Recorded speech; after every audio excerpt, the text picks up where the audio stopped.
আছেন সবাই? আশা করছি সবাই ভালো আছেন। আমি আবারও নতুন ব্লগ ভিডিও নিয়ে চলে যাচ্ছি আপনাদের সামনে। আমি সঞ্জয়, আর আপনারা দেখছেন জোয়ার ওয়াইটি ব্লগ। তাই সবাই সাপোর্ট করবেন। চলো বন্ধুরা, দেরি না করে আমাদের গ্রামটা দেখাই আপনাদের। গ্রাম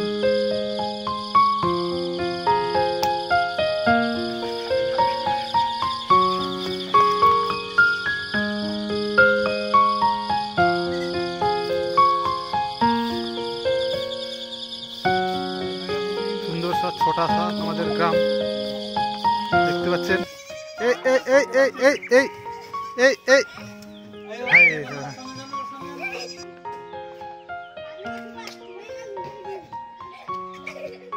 ছোট ছোট বাচ্চারা খেলছে, গাছপালায় ভর্তি, পুকুর দিয়ে ঘেরা।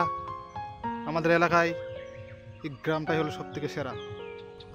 গাছ দেখতে পাচ্ছেন, সব দিকে পুকুর। আমি চলে এসেছি ছাগল চড়াতে। ফাইনালি গাইস আমাদের ছাগল চড়ানো হয়ে গেছে। এখন আমরা যাচ্ছি বাড়ি। দেখতে পাচ্ছেন ছাগল, আমাদের ছাগলের পেট ভর্তি হয়ে গেছে। এখন নিয়ে যাব বাড়ি।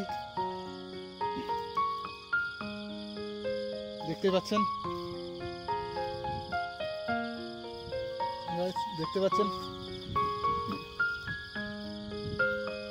গাইস। ভালো থাকবেন, সুস্থ থাকবেন।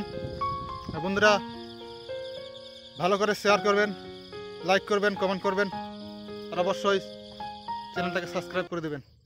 জয় হিন্দ বন্ধুরা, ভালো থাকবেন।